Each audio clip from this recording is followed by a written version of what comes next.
Tonight's news focus: Sarawak government allocates 20 billion ringgit to upgrade road networks. 500 million ringgit for irrigation and drainage systems. UEC graduates to get free education in 2026. Sarawak Day 2024, UNIFOR organises Interfaith Thanksgiving ceremony on 20th July. Comprehensive workshop proposed.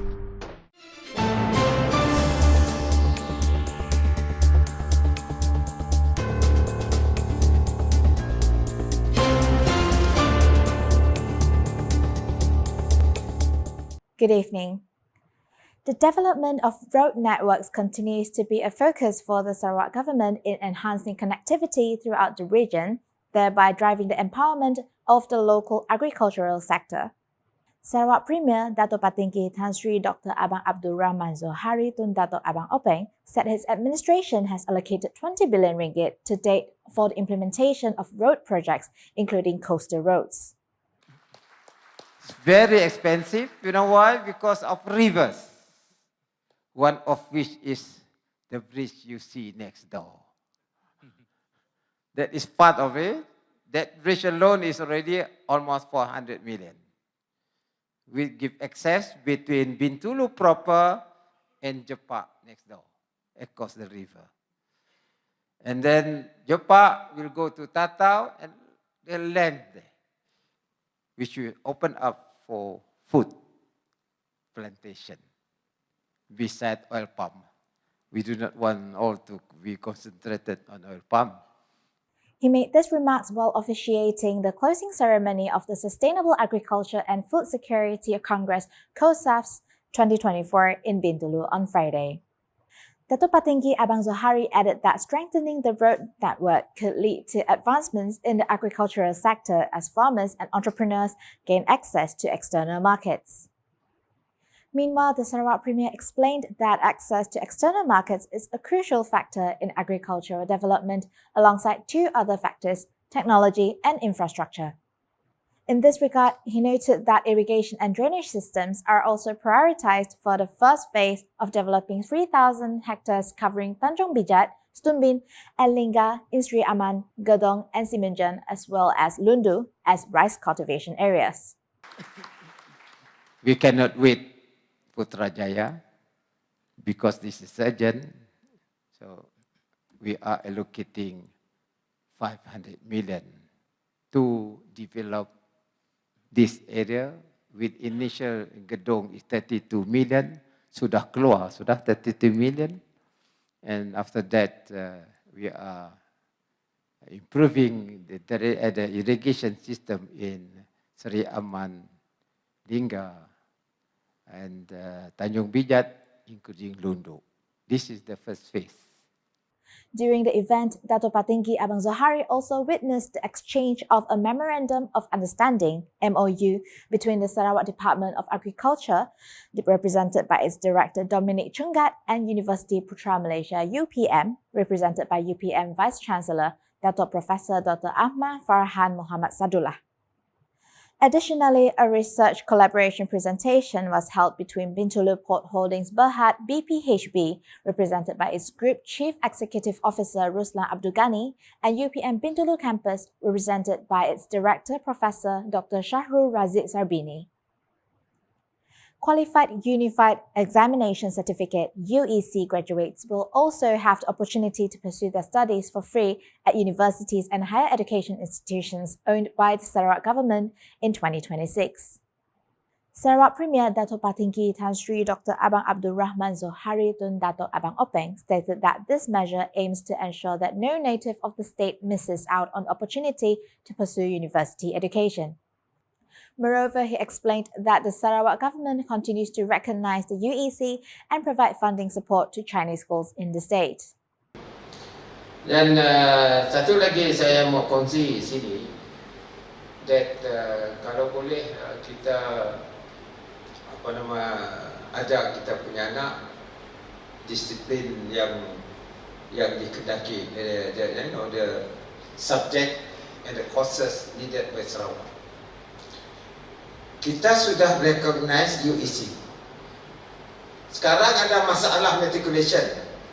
Sekarang. So, the moment we recognize UEC 2026, you want to give free university education to Sarawakian in Sarawak ini. Ini bermakna budak keluar dari sini through UEC, because Sarawak recognize UEC, they can go to our university. He made these remarks during the inauguration ceremony of the new administrative block of Paymin Secondary School in Miri on Thursday.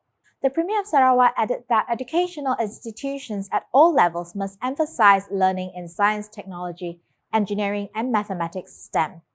He explained that this effort is to help the Sarawak government explore new economies and technologies that currently lack sufficient expertise. Additionally, he mentioned that Sarawak plans to collaborate with Fudan University in Shanghai, China, to establish a branch campus focusing on the Faculty of Biomedical Sciences.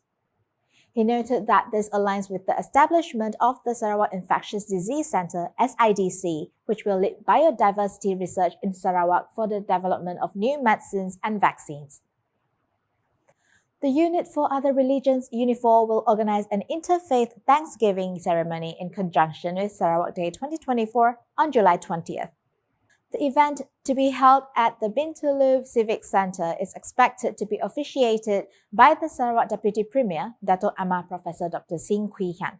Sarawak Deputy Minister of Public Health, Housing and Local Government, who is also the Deputy Minister responsible for the event, Dato' Dr. Pengguang Manggil, stated that the program will include a prayer led by Archbishop Dr. Simon Poh, followed by Thanksgiving prayers from other religions. Then will be followed by doa by other faith, that is Baha'i, Agama Buddha, then followed by Hindu, followed by Christian, Sikh, and Tao. He said this during a press conference after chairing a meeting on the Interfaith Thanksgiving ceremony at the UNIFOR office here on Friday.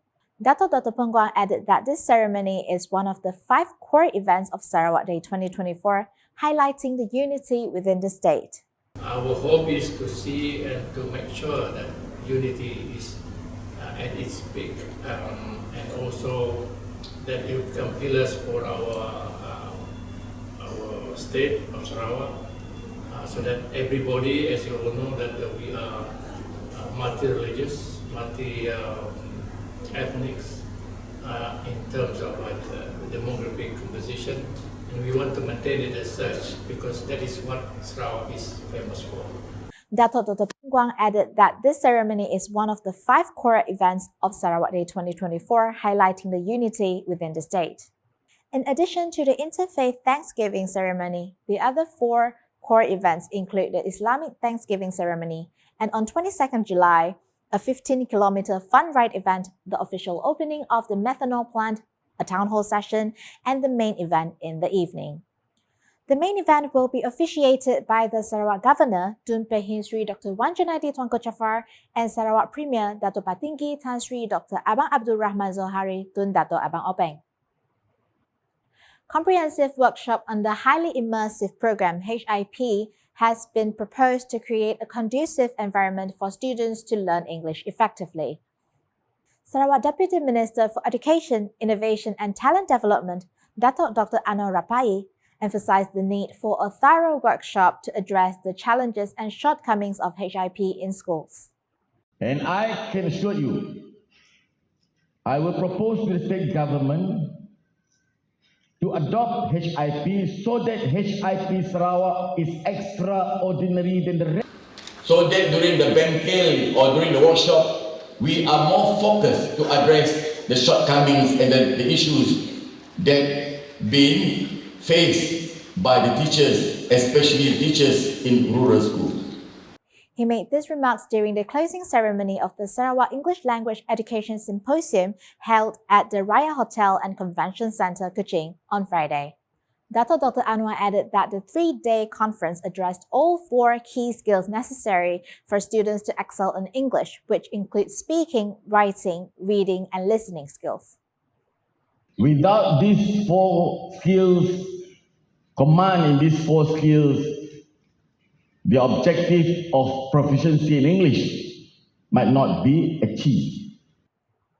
And that's the English edition with me, Jocelyn Go. More news can be found in our official portal ucas.sarawak.gov.my and social media platforms including Facebook and YouTube. To conclude the UCAS Bulletin, we end with the closing ceremony of the Sustainable Agriculture and Food Security Congress COSAF's 2024 in Bintulu on Friday. #Saluran Informasi Rakyat. Have a good night.